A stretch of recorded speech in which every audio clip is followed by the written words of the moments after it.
You have already stopped. That is what I want you to understand before anything else passes between us. Not that you are stopping, not that you are considering it, weighing it, preparing yourself for some difficult withdrawal. The event has completed. Something in you recognized without announcement that the performance was no longer sustainable and it simply ceased. You recognize this. What remains now is not emptiness. It is something more precise than emptiness. It is the sensation of a worn glove removed, the shape of the labor still pressed into the skin, still visible, but the labor itself no longer happening. You can see what you were doing. That is new.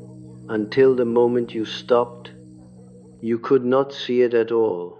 Others have not yet noticed. That is also worth stating plainly. They are still approaching the doors they have always used. The door of your guilt, the door of your need to be understood, the door of your fear of being called cold. They knock, and the knock lands, and something in you hears it, but nothing opens. Not because you have decided to refuse, because there is now simply nothing on the other side of those doors that belongs to them. This is not cruelty. It is structure, but I am not here to comfort you with that distinction yet. What I want to examine first is the behavior loop that preceded this moment, because nothing that has completed in you arrived without a long rehearsal. And it is the rehearsal I want to name slowly, because it is in the rehearsal that the psychology lives. I have worked for decades with individuals who arrived in my consulting room carrying what I came to recognize as a specific fatigue, not the fatigue of overwork, not the fatigue of grief, but the fatigue of sustained illegibility to themselves. They could describe what they had done. They could account for their actions in precise, often intelligent terms. What they could not do was locate the moment at which the doing had begun to cost them something they had not agreed to pay. You know this fatigue. It is not loud. It does not announce itself the way grief does, or rage. It accumulates in very small increments in the quarter second before you answer a question, and you feel something in you calibrate, adjust, position itself for reception, in the careful monitoring of your tone, in the habitual scan of another person's face for signs of whether what you have just offered was enough, was acceptable, was the right shape for the space you are in. This calibration, this unceasing micro-adjustment is what I have called the persona in its overextended form. In my work on the development of personality, I observed that the persona begins as a necessary and even elegant thing. It is the functional mask through which the individual meets the social world. It is not false by nature. Every human being requires some mediating surface between their interior life and the demands of collective existence. The persona is, in a sense, a mercy both to the individual and to others. But there is a threshold, and here I must ask you to track your own experience carefully.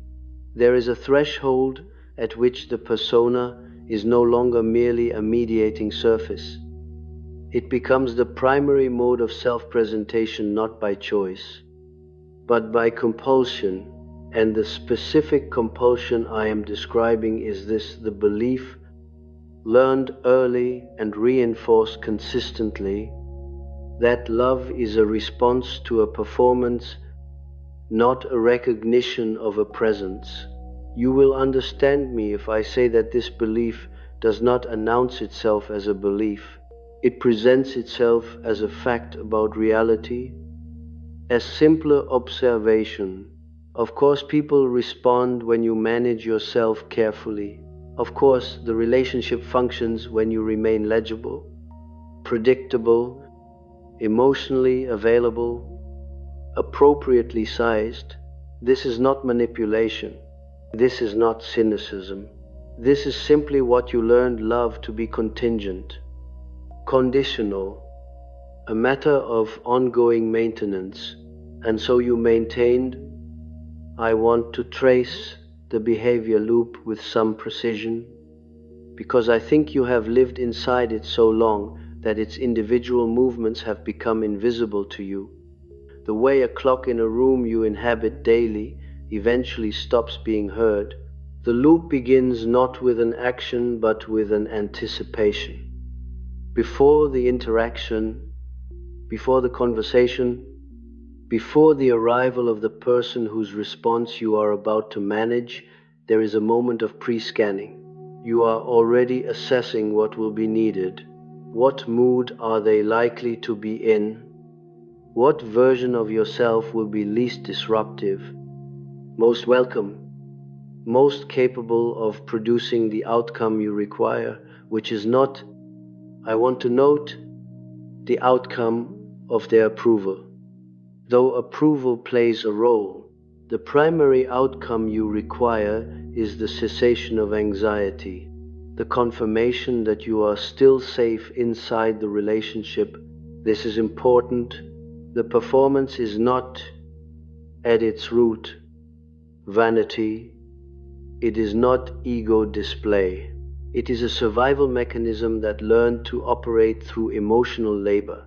The child who discovered that when they managed their affect carefully, the unpredictable parent became predictable. That child developed an intelligence, a specific, sophisticated, interpersonal intelligence that reads rooms, that anticipates reactions, that produces the appropriate emotional output in response to environmental demand. That intelligence is real. I do not wish to diminish it, but it was built inside a specific context, a context in which love was indeed conditional, in which the withdrawal of approval carried genuine threat, in which the cost of being seen in the wrong configuration was measurable and painful. The intelligence was adaptive. It was, in the context in which it formed, genuinely protective. What I observed again and again in my patients was this: the intelligence does not dissolve when the original context dissolves. It continues to operate in new environments, with new people, in new relationships, because it has become the self's primary mode of relational navigation. It is not perceived as a strategy. It is perceived as simply how one is in relation to others.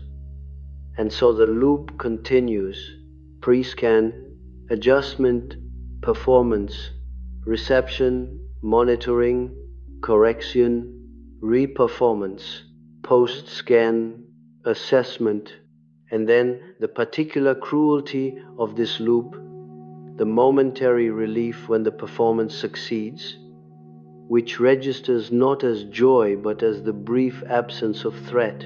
And because relief is not nourishment, it does not sustain. The hunger for genuine reception, for being known without management remains. And because the performance obscures the self that would be known, genuine reception remains structurally impossible. You were performing in order to be loved, but the love that returned was addressed to the performance, and some part of you knew this, has always known this, has known it so long and so quietly that the knowledge itself became another layer of the mask. Because to name it would be to dismantle something you were not yet sure you could survive dismantling.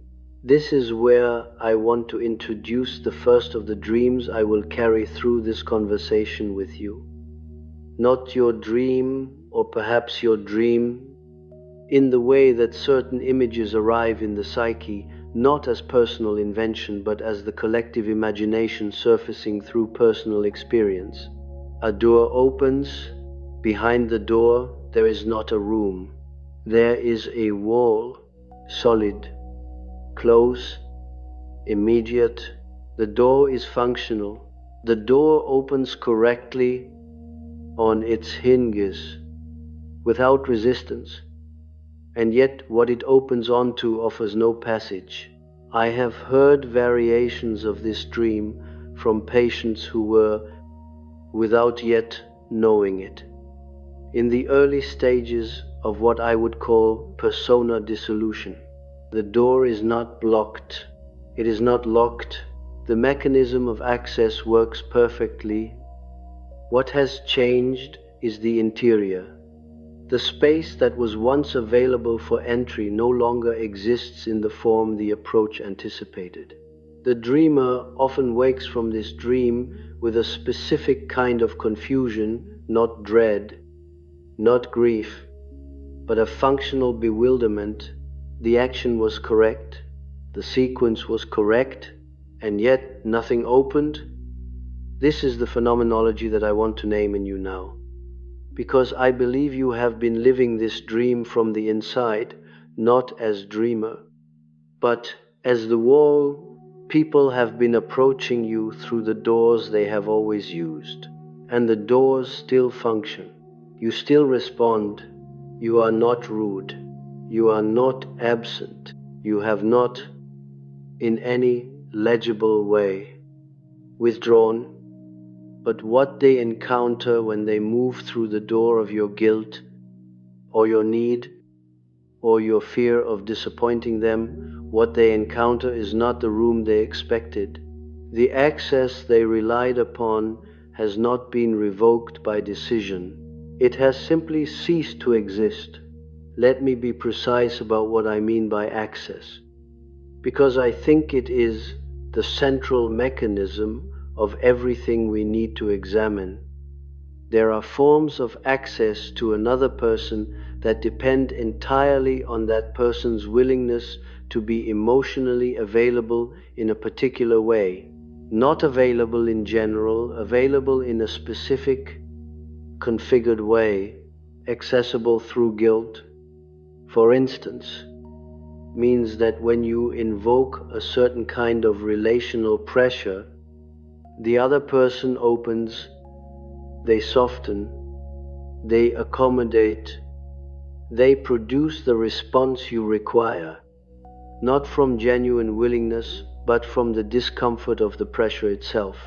Accessible through the need to be understood means that when you withhold clarity, when you introduce ambiguity about your emotional state, the other person redoubles their effort. They pursue, they ask again, they try new formulations, new approaches, new emotional offerings, because their own interior organization requires that they be received, that they be known, that the connection be confirmed, and so they continue to work. Accessible through approval hunger means that a carefully placed withdrawal of warmth, a slightly cooler response. A brief absence of the usual affirmation will produce a recalibration. The person will scan for what they have done wrong, will adjust, will offer something closer to what is wanted, will return to the performance with renewed investment. These are not, let me be careful here, necessarily conscious manipulations. Some are, many are not. They are patterns that form inside relationships precisely because they work, because the person on the other end of the access point responds, because the doors open, and what has happened in you, what completed without announcement, is that the emotional architecture that made those access points functional has quietly, without drama, ceased to maintain itself. The guilt mechanism did not get fortified against incoming pressure. It did not harden into defiance, it simply stopped being the primary organization of your emotional response. The need to be understood did not get suppressed or managed away, it was answered, finally, by something interior, and so the urgency that made it exploitable dissolved. The approval hunger did not get replaced by indifference. Something that did not require approval arrived, and in its arrival, the lever by which approval could move you became inoperative. This is not a decision you made, this is a structural change, and structural changes do not announce themselves. They complete, I want to return, for a moment, to the worn glove, the image of the labor that is no longer happening, but whose shape is still pressed into the skin. In my work on the persona, I have noted that one of the most disorienting aspects of its dissolution is not the dissolution itself, it is the persistence of the form after the function has ceased. You can still feel the contours of what you are doing. You can trace the shape of the performance, the places where you would have softened, the moments where you would have recalibrated, the specific adjustments you would have made in specific situations with specific people. The muscle memory is intact, the knowledge is intact. What is no longer intact is the compulsion, and in the absence of the compulsion, what you encounter is something that I think you have not yet fully allowed yourself to examine, because it is not comfortable. It is not what you expected belonging to feel like. You expected, perhaps, that when you stopped performing, what would remain would be a kind of warmth, a natural ease, a relief, an opening into something gentler. What remains is something colder than that, more impersonal, more structural. It is the self that was never contingent on reception. It has always been present. It was never absent, but it was consistently overlaid by the performance, by the monitoring, by the ceaseless adjustment, and so it could not be felt as itself. It could only be felt as the quiet exhaustion underneath everything else. You are feeling it now, not as arrival, as exposure, and this exposure, this is where the real work of this conversation begins. You have not arrived somewhere new. That is the first thing I want to correct, because the mind has a tendency, particularly the mind that has just undergone something significant, to narrativize what has happened as a journey completed, as a destination reached. You stop performing, therefore you have arrived, therefore something has been achieved, and what follows is the living of that achievement. No, what has happened is more precise than arrival, and less comfortable. The performance has ceased, but the self that the performance was concealing from, not from others, from yourself. That self is now simply present, without mediation, without the buffer of the labor, and presence without mediation is not warmth, it is not ease. In the early stages, it is closer to exposure than to freedom. I want to sit with that word, exposure, because I think you are using a different word for what you are experiencing. Words like clarity, or distance, or even peace, and those words are not wrong. Exactly. But they are smoothing something that should not yet be smoothed. What is exposed when the performance ceases is not only the self.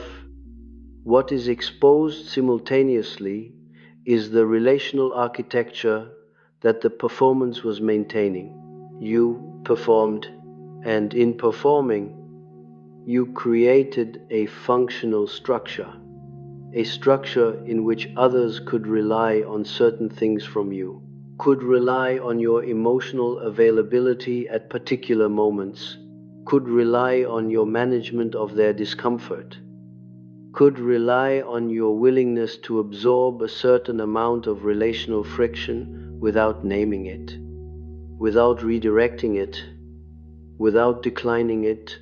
This structure was not invisible to others.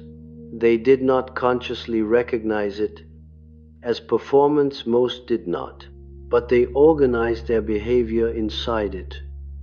They knew, in the way that organisms know the contours of the environments they inhabit, where the floors were, where the load-bearing walls stood, what they could place weight upon.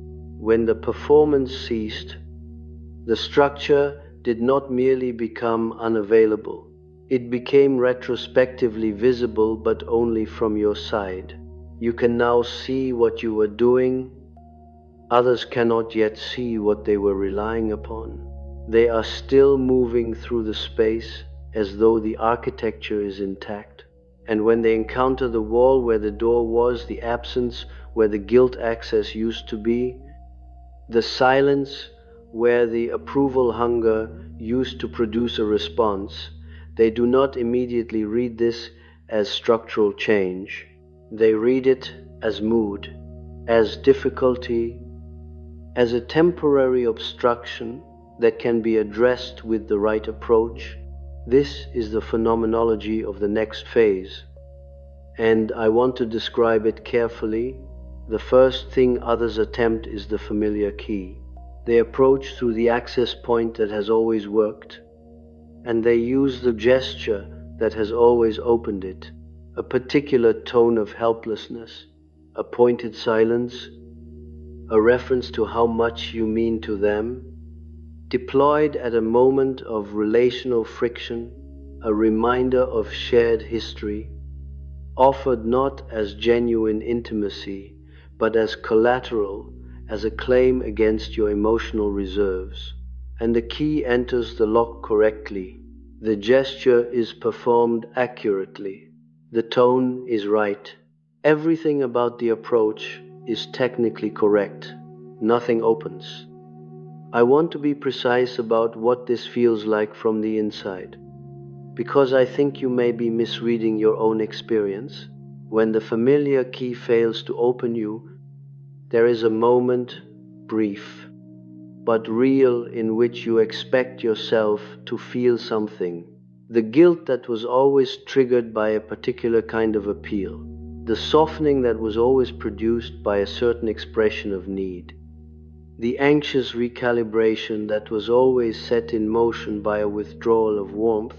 You expect to feel these things because you have felt them in response to these exact gestures for years, perhaps for decades, and then you notice that you do not feel them.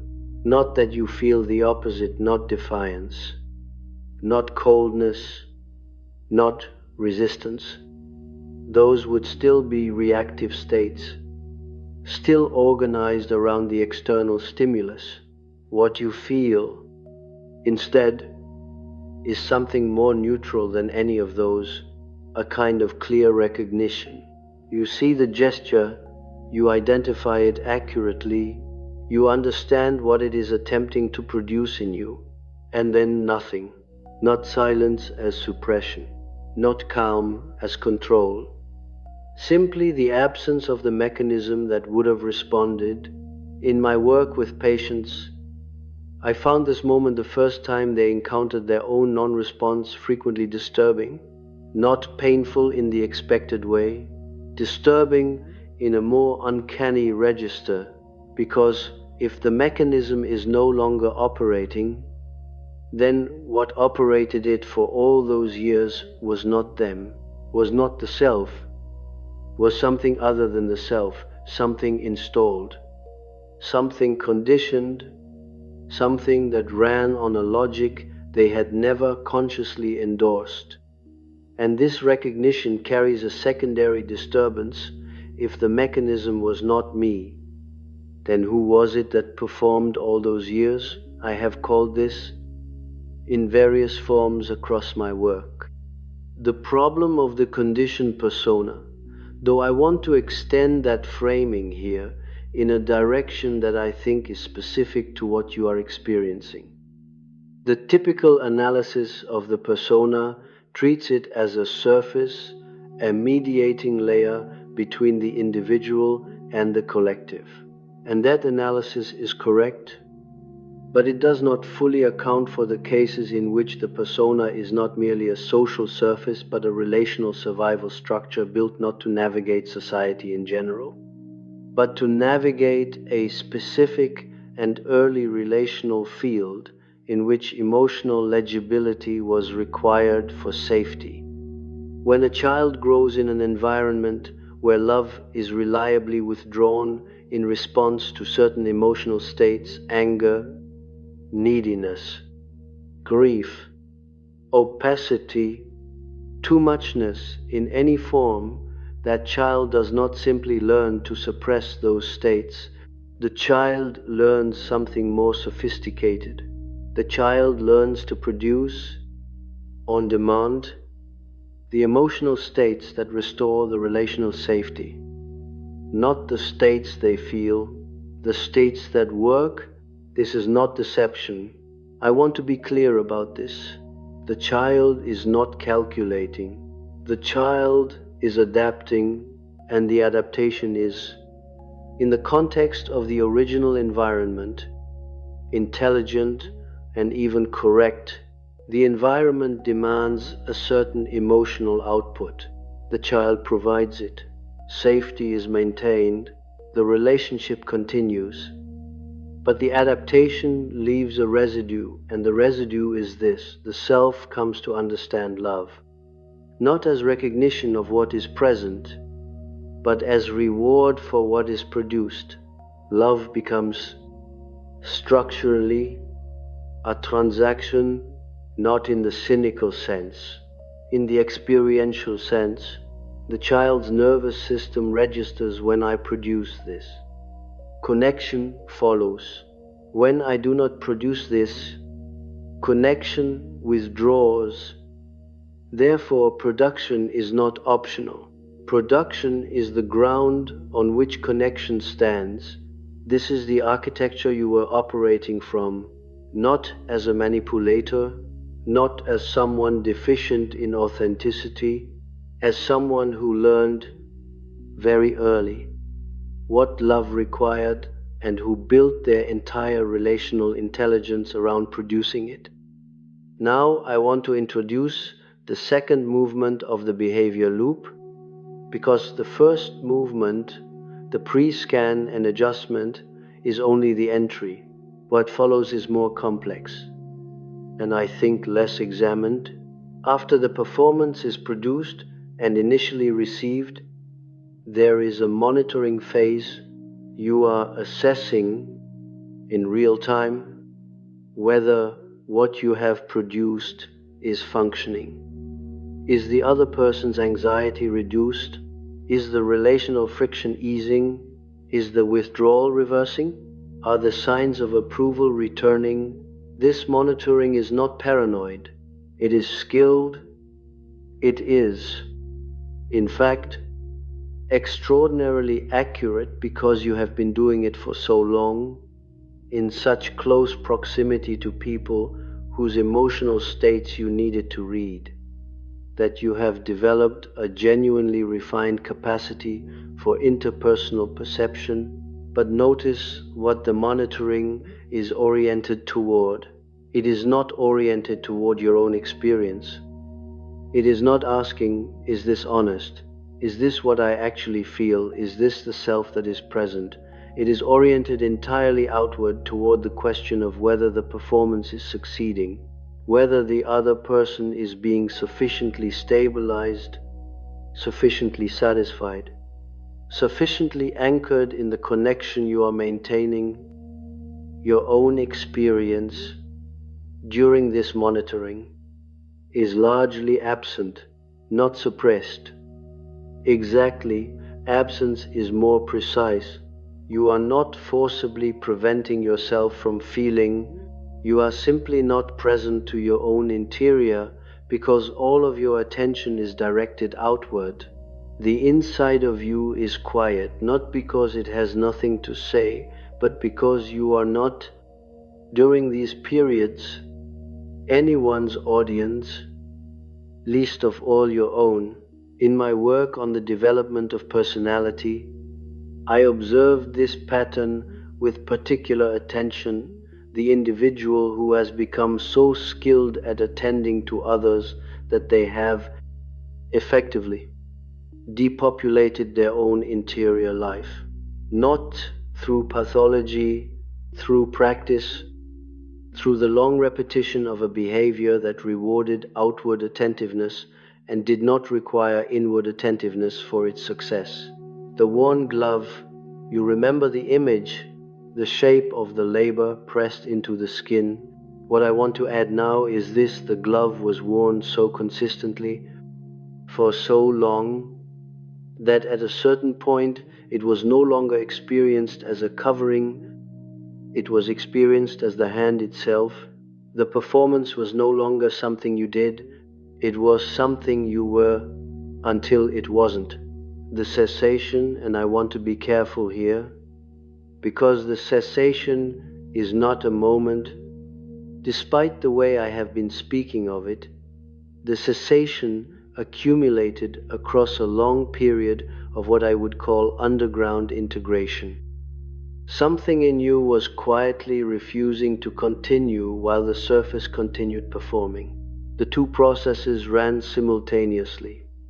Invisibly separated, the performance went on, the refusal deepened. What most people experience as the moment they stopped is not the moment the cessation began. It is the moment the cessation became undeniable, the moment the gap between the underground process and the surface process became too wide to maintain without conscious awareness.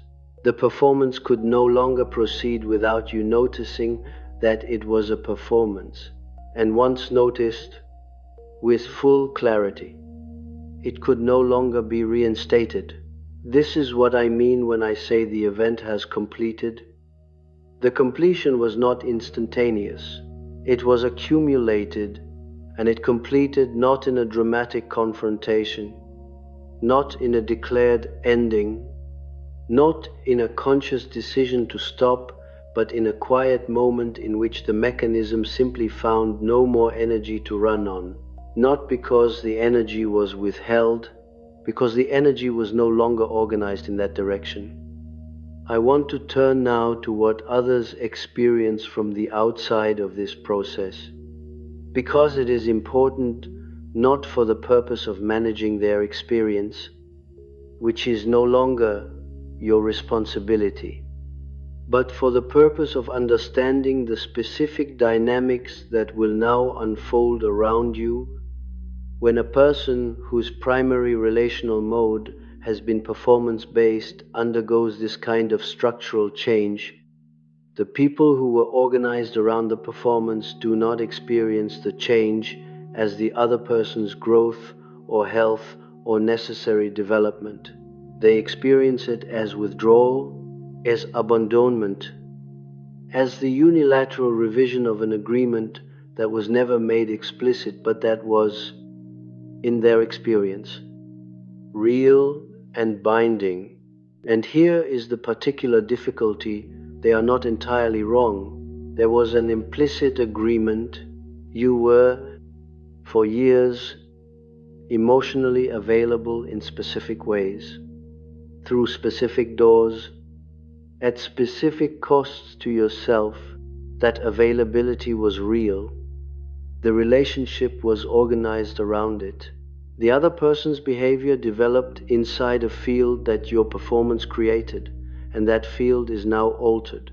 What they will not do, what they are structurally unable to do, from inside their own emotional organization, is perceive the cost at which the field was maintained. They experience the availability They did not experience the labor that produced it, because the labor was, by design, invisible.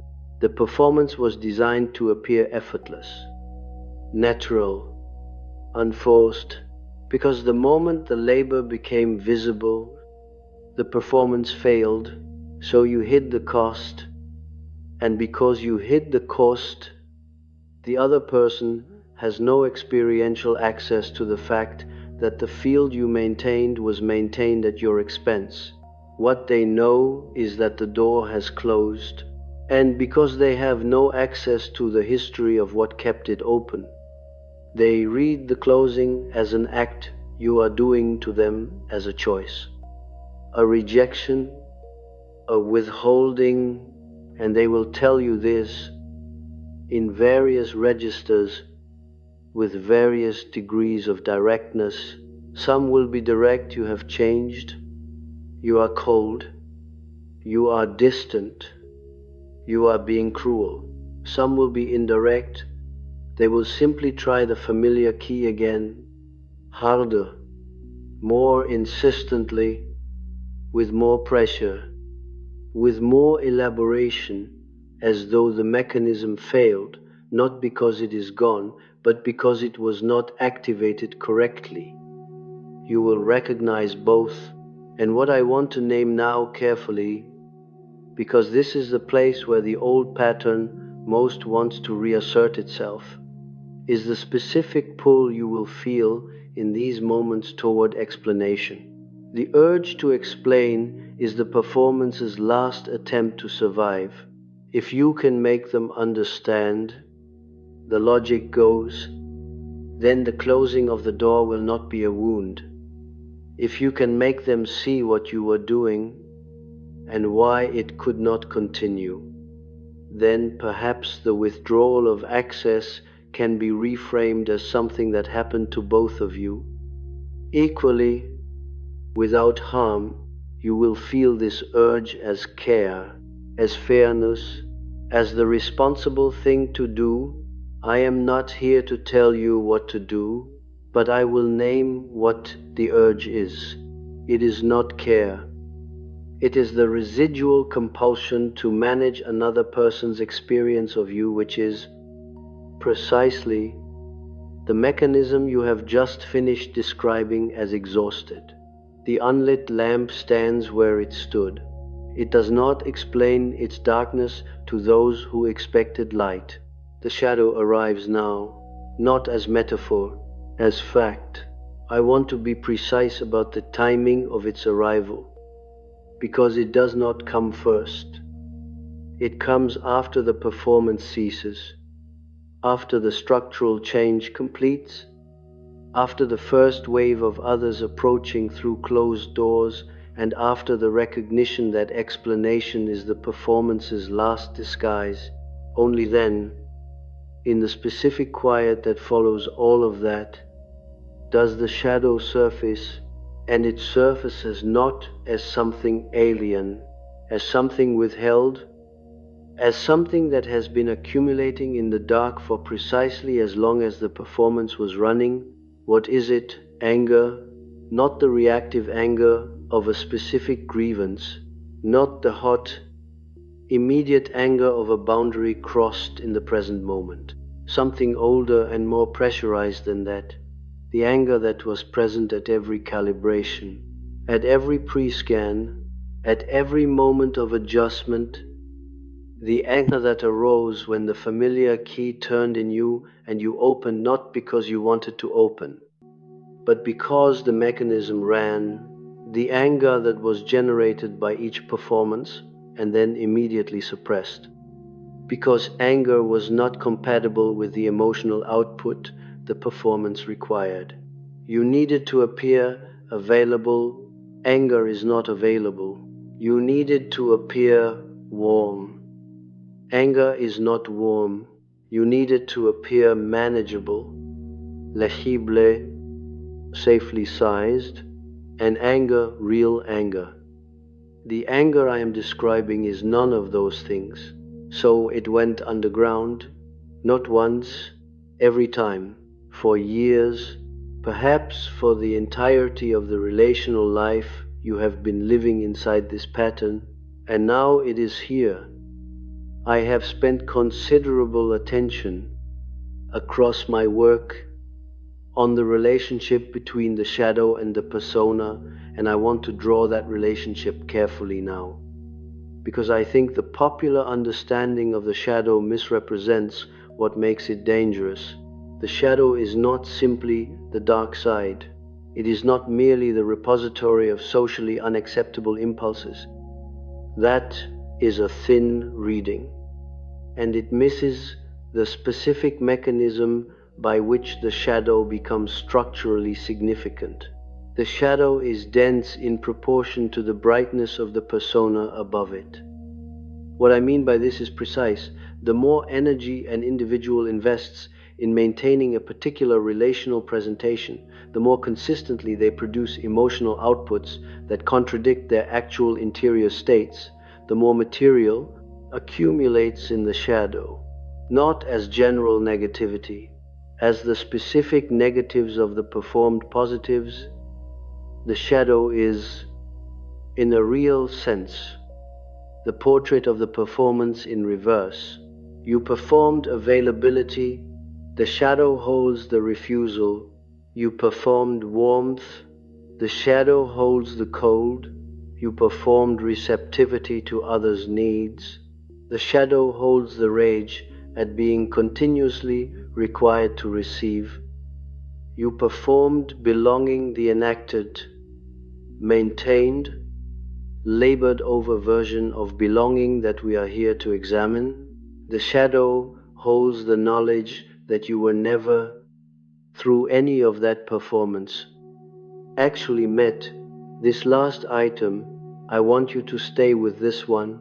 The shadow holds the knowledge that you were never actually met, not because the people around you were malicious, not because they lacked care, but because what they were relating to was the performance, the configured, adjusted, managed version of you that was produced specifically to be receivable, and something that is produced to be receivable cannot simultaneously be the thing that is genuinely present.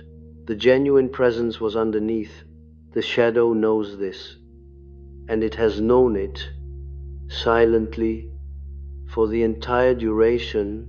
In my work with patients, I found that the integration of this particular shadow content, the anger beneath the performed availability, and the grief beneath the anger, and the knowledge beneath the grief, follows a specific and non-linear sequence that I want to map for you now.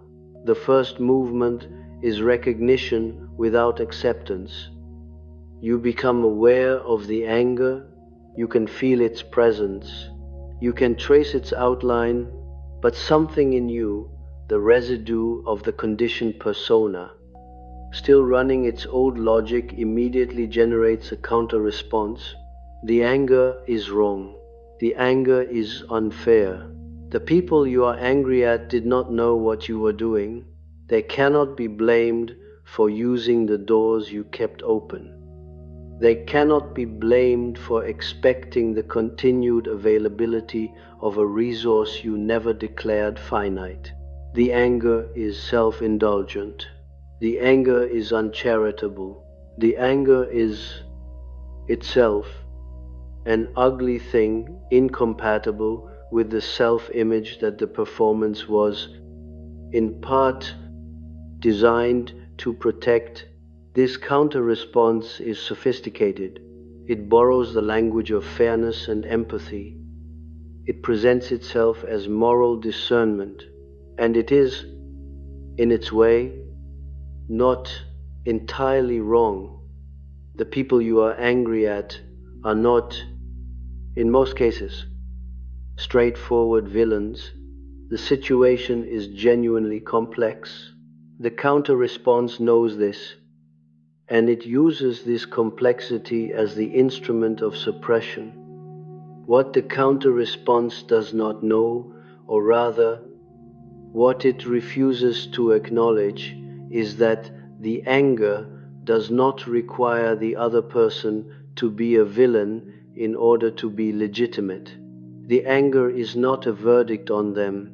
The anger is information about you, about the cost, about what was given without consent, what was taken without acknowledgement, what was maintained until it could not be maintained any longer. The anger is the first honest self-report your interior life has been allowed to produce in a very long time. The second movement is what I would call misplaced discharge. Before the anger is integrated, before it becomes structure, it tends to surface in displaced forms. It appears as irritability toward people who have not earned it, in situations that do not warrant it.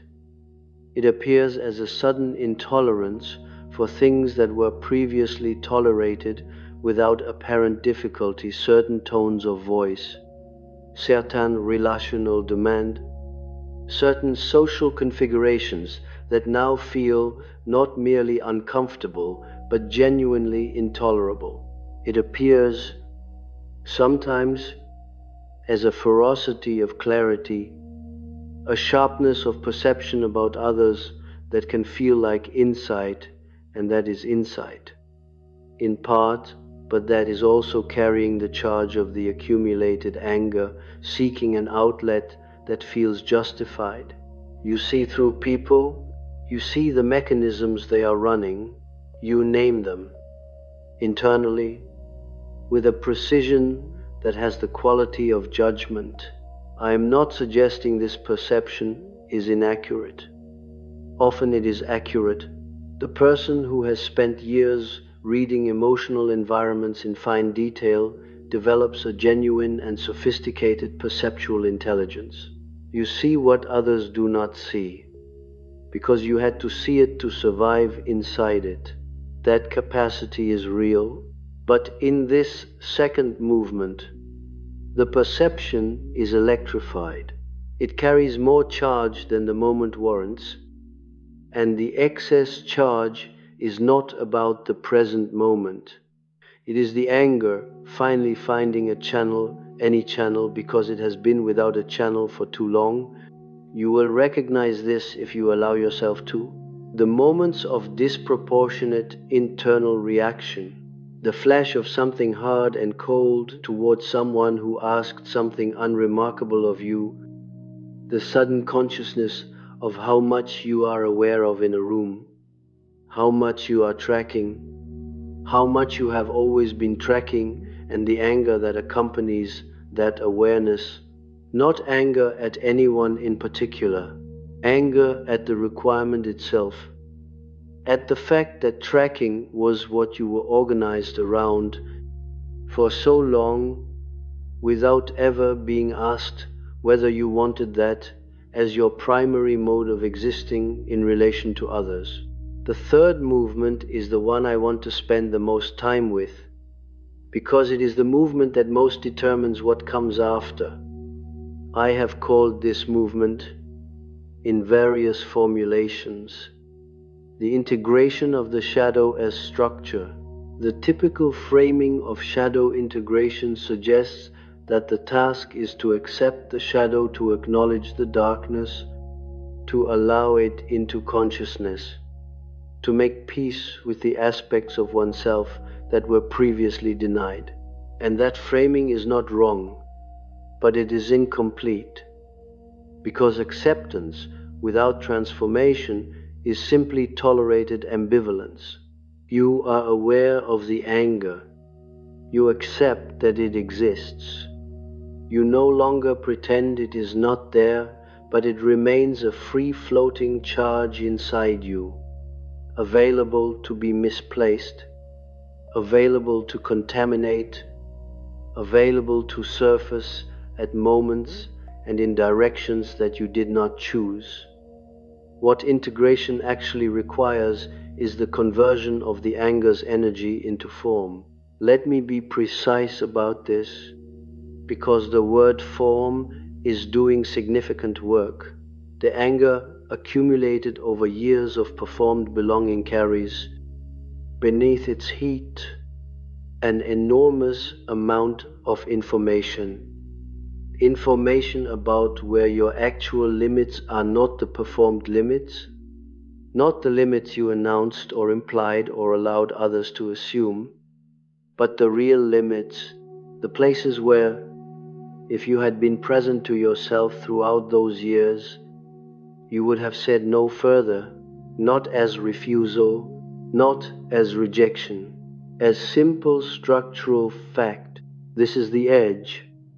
This is where I end and where something else begins. The anger knows these places. It was generated at these places. Every time the performance crossed them in the service of maintaining connection. Every calibration, every adjustment, every managed softening in the face of pressure that should have been met with a clear boundary. These generated the anger because they were violations, not violations committed by others against you, though sometimes that too, primarily violations committed by the performance against the self that the performance was covering. The anger, integrated as structure, becomes the map of those limits. It becomes not a reactive state, but a perceptual clarity, a precise knowledge of where you are and where you are not, what you will give and what you will not because you have decided to protect yourself, but because the self that is now present has a shape, a real shape, not the adjusted, configured shape of the performance, the actual shape, and the actual shape has edges. I want to return now to the threshold, the second symbol I have been carrying through this conversation, because I think the threshold, properly understood, names something that the more familiar vocabulary of boundaries does not fully capture. The threshold is not a wall. It is not a locked door. It is not a refusal. The threshold is the place at which one condition ends and another begins, and it is, in itself, neutral. It does not favor passage or non-passage. It simply marks the edge of a territory. When I speak of boundaries in the way the word is commonly used now, the therapeutic language of boundaries, the self-help vocabulary of boundary setting, I find the framing subtly misleading. It implies agency, decision, an act of protection performed by a self who has assessed a threat and determined a response. And there is a version of boundary setting that is exactly that, a deliberate, chosen act of self-protection in response to a perceived incursion. But what I am describing in you is something prior to that. Something that does not require decision because it is not a response to anything external. The threshold is not set. It is discovered. It was always there. It was always the actual edge of you. What the performance obscured, what years of calibration and adjustment obscured, was not the threshold itself, but your own awareness of where it stood. Now you know where it stands. And what this means, practically, for the relationships around you, is that certain requests that were previously fulfilled without apparent difficulty will now simply meet the threshold and stop. Not because you have decided to refuse, not because you have assessed the request as inappropriate, but because the request falls outside the territory that is genuinely yours to give, and you now have access to that knowledge in real time rather than in retrospect. Others will experience this as change, as the revision of something they relied upon. Some will experience it as aggression because in a relational field that was organized around your performed availability, The withdrawal of that availability can feel, to those who depended on it, like an act of hostility rather than a structural fact. I am not asking you to manage that misreading. I am naming it so that you can recognize it when it arrives and not be moved by it back into explanation. The threshold does not explain itself. The edge of a territory does not apologize for being where it is. Here is the dream I want to place in this movement: a hand extended, open, offered, and no one takes it. Not because no one is present. The space is populated, the hand is visible, the offer is legible, and yet nothing, no one moves toward it. No one receives what is held out. The dreamer of this dream typically reports a specific interior quality upon waking: not rejection, not the pain of being turned away, something more disorienting, a kind of suspension, the hand still extended, the offer still genuine, and the space around it unchanged. I have heard this dream and variations of it at a very specific juncture, the juncture at which the performed self has sufficiently dissolved that the actual self is beginning to make its first real offers, its first genuine bids for contact, not the configured, pre-scanned, adjusted offerings of the performance, the real thing, and the real thing newly surfaced, not yet legible in the relational language, that the person's environment has learned to read.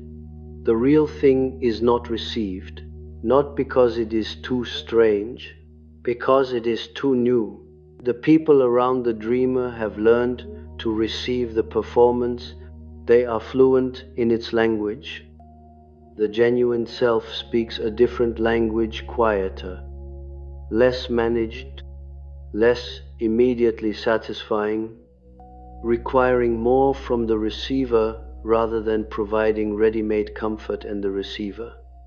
Fluent only in the performed version, does not recognize what is being offered.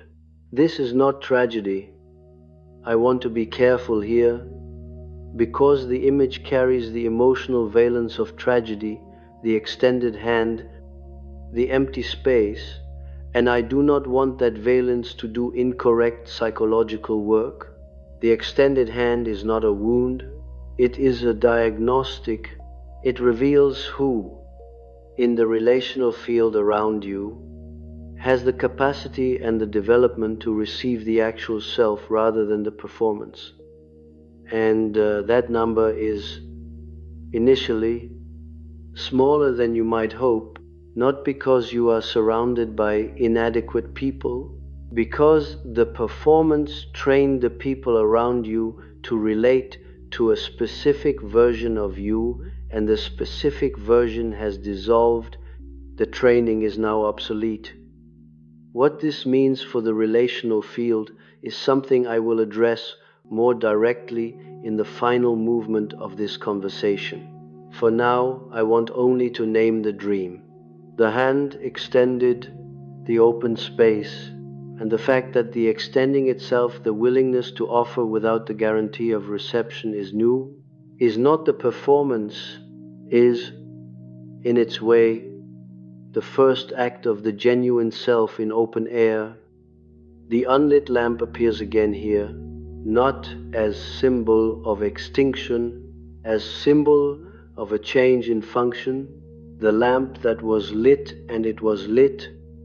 I do not want to minimize this was lit for others. It was maintained as a light source in a relational field that organized itself around the visibility the lamp provided. Others could see by your light, could navigate by it, could locate themselves in relation to it.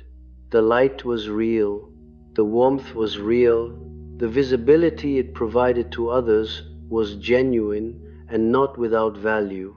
What was not real was the premise, The premise that the lamp's primary function was to illuminate the space for others, the premise that its light was most appropriately directed outward, the premise that it's being seen, being used as a reference point, a source of orientation, a reliable illumination for the surrounding relational territory was what the lamp was for.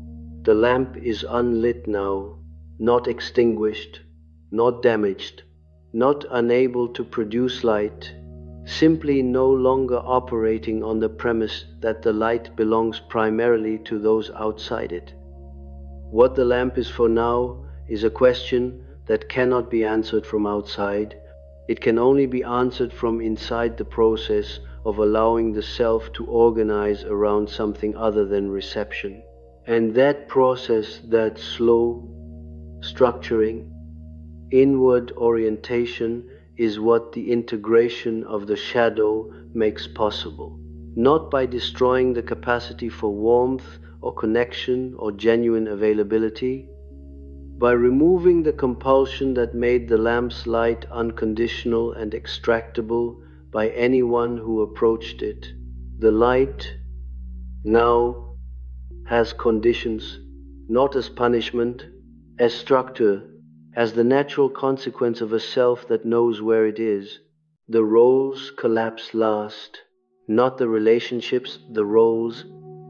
I want to make this distinction carefully, because in the confusion of this phase, the two are frequently conflated, and the conflation produces a specific kind of unnecessary suffering that I would rather you not add to what is already present.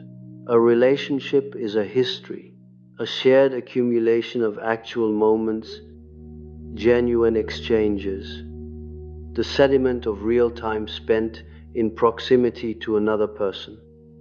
A role is a function, the function you performed inside the relationship, the emotional labor you provided, the specific configuration of availability you maintained, the shape your presence took in order to serve the relational system you were part of. The relationship may survive the cessation of the performance. The role cannot. When the performance ends, the roles that depended on it, the peacemaker, the understander, the one who holds it together, the one who can always be reached, the one whose emotional generosity is structurally inexhaustible. Those roles do not gradually adjust, they collapse, because they were never structures that existed independently of the performance that maintained them. They were the performance, seen from the outside. They were the name others gave to what you were doing, and when what you were doing stops, the role has no ground left to stand on. This collapse is not always loud. Sometimes it is entirely silent, a gradual withdrawal of others from a relational proximity they no longer know how to maintain in the absence of the function you were providing. They do not announce their withdrawal. They simply appear less frequently. The communications become more sporadic. The occasions that used to require your specific presence are now managed differently, by other means, or not managed at all. The role you occupied has been quietly redistributed or quietly abandoned. And sometimes the collapse is loud. The loud version arrives as accusation, as the declaration that you have changed, said not as observation but as indictment, said in the tone that means you have changed in a direction that is not permitted. You have become something that the relationship cannot accommodate. You have moved in a way that I experience as abandonment, and I am naming it abandonment because the name is both accurate from my position and the name most likely to reactivate the mechanism in you that kept the role functioning. You have changed. You will hear this. If you have not already heard it, you will, and I want you to understand before it arrives, what it actually means, not what it is presented as meaning, not what the emotional register in which it is delivered suggests it means, but what it means. It means the door I relied upon has closed. It means the axis I had organized my behavior around is no longer available. It means I am experiencing the loss of a resource, and I do not have the vocabulary to name it as a resource. So I am naming it as your failure. This is not, in most cases, conscious cruelty. It is the authentic expression of a genuine experience of loss. The person saying you have changed is, in their own experiential register, correct. Something has changed. The change has cost them something they valued, whether or not they ever acknowledged the value consciously. And the loss is real, but the loss is not your responsibility to repair. That is the line. And it is precisely at that line that the old pattern most wants to resurface, because the accusation that you have changed carries, for someone whose entire relational history involved managing others' experiences of them, an almost irresistible gravitational pull toward the reparative performance. The pull will say, explain yourself, soften this, make the transition less abrupt, help them understand, give them something to hold on to while they adjust. The pull is the performance. One more time, in its most convincing disguise, because this time it is wearing the face of kindness. I want to speak now about belonging, because it is in the title of what we are examining, and I have been approaching it obliquely through the performance that mimicked it, through the shadow that accumulated beneath it, through the structural change that exposed its absence. But I have not yet addressed it directly. What is belonging? Not the performed version, not the version that is produced by making yourself consistently available, reliably warm, emotionally legible, safely sized for the containers others need you to fit, not the belonging that is contingent on the continuation of the performance. That is not belonging, that is conditional occupancy. You are permitted to remain in the relational space as long as you continue to pay the rent of emotional labor. The moment the payment stops, the question of your place reopens. True belonging, and I use the word true not in the sense of ideal or aspirational, but in the sense of structurally accurate, true belonging does not require the performance of a self that does not exist.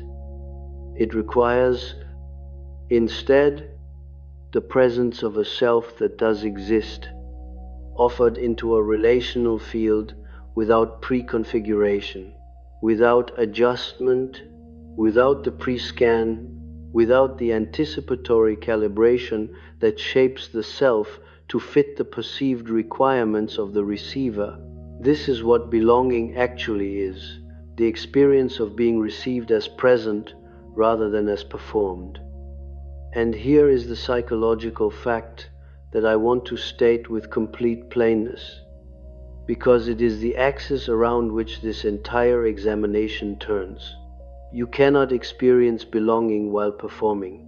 The two are structurally incompatible, not because performing is false, the warmth was real, the care was real.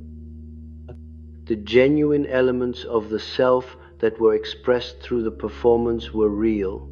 But because the performance, by its nature, interposes a managed surface between the self and the other, and belonging requires contact between the actual self and the actual other, the performance prevents this contact even as it mimics its appearance, even as it produces something that feels, to both parties, like connection, It produces connection with the surface. It cannot produce connection with what is underneath the surface, because the performance's function is precisely to keep the underneath unavailable. You were lonely inside the performance. Even when the performance was succeeding, even when you were, by every external measure, deeply connected to others, wanted, needed, relied upon, valued, underneath all of that, a specific and particular loneliness, the loneliness of the self that was never the one being received. You recognize this. Now I want to address what becomes possible after the performance ends, not as consolation, not as the reward promised at the end of a difficult process, as plain psychological description of what the structural change makes available when the performance ceases, when the managed surface dissolves and the self beneath it becomes the primary presence. The relational field reorganizes around a different principle, not immediately, not cleanly. The reorganization is slow, and it involves losses that are real before it involves gains that are real, but it reorganizes. What it reorganizes around is discernment.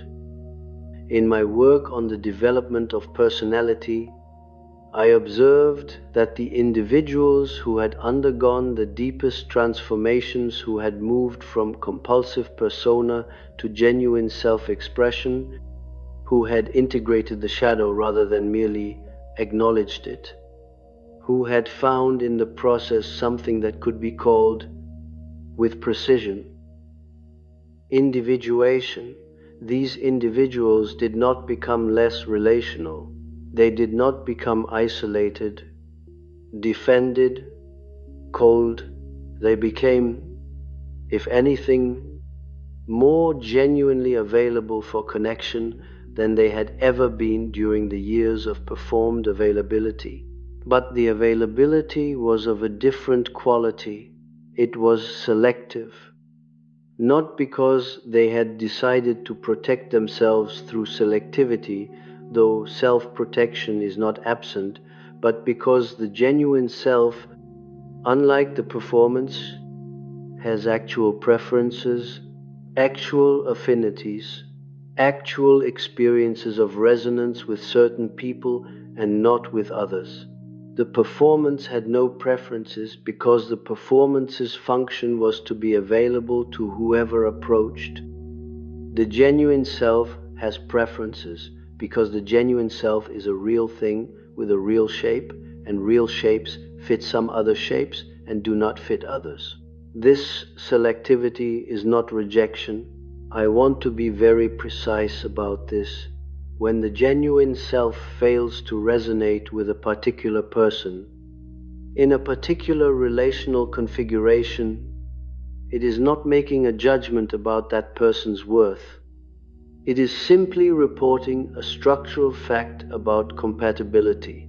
The threshold I described earlier, the actual edge of the territory, includes not only the places where the self cannot continue, but the places where the self genuinely begins, where the self is actually present, actually interested, actually capable of the kind of exchange that constitutes real contact. These places are fewer than the performed availability suggested, but they are real, and the contact that happens within them is of an entirely different order than anything the performance could produce. I want to speak about the unlit lamp one final time.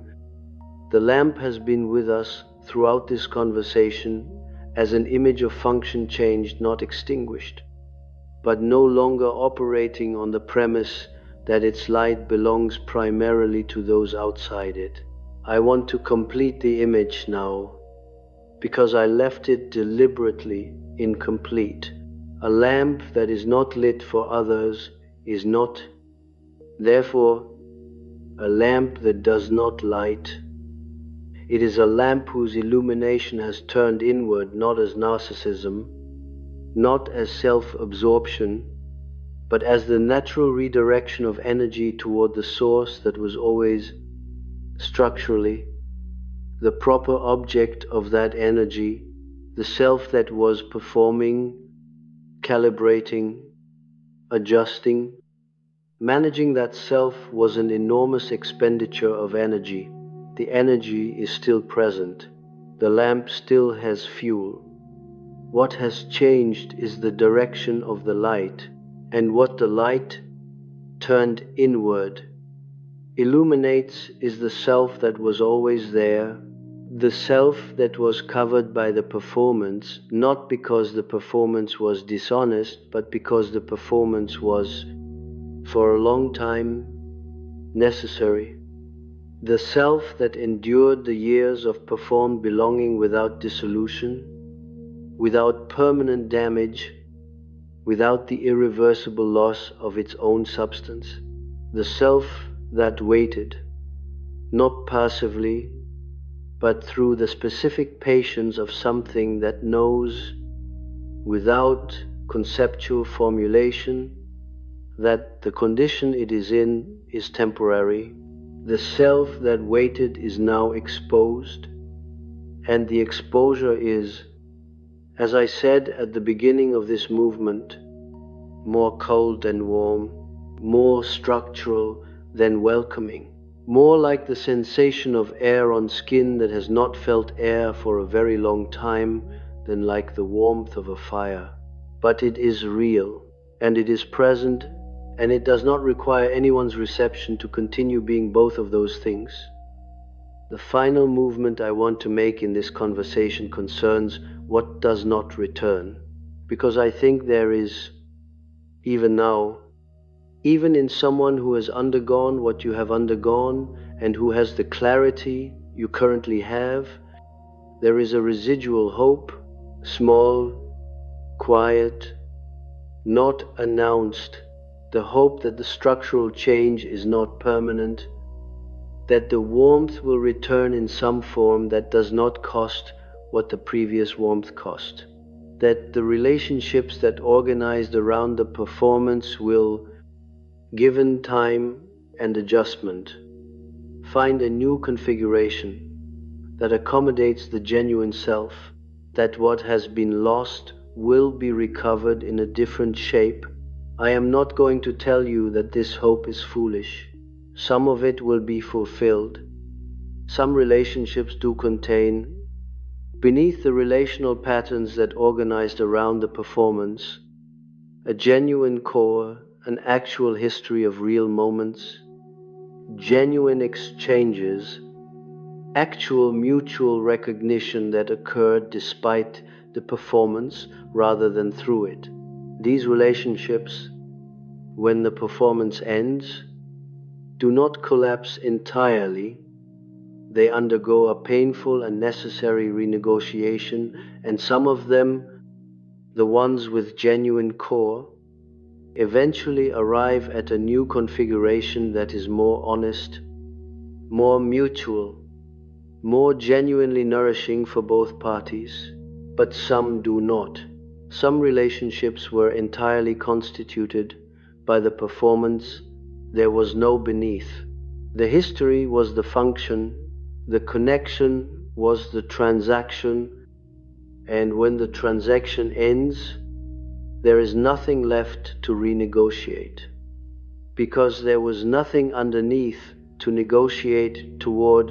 You will discover which is which, not by analysis, but by what happens, by who, when you stop performing, continues to approach not through the old doors, because the old doors are closed, but around the sides, differently, without the expectation of the performed availability, approaching the actual self because the actual self is what they were there for.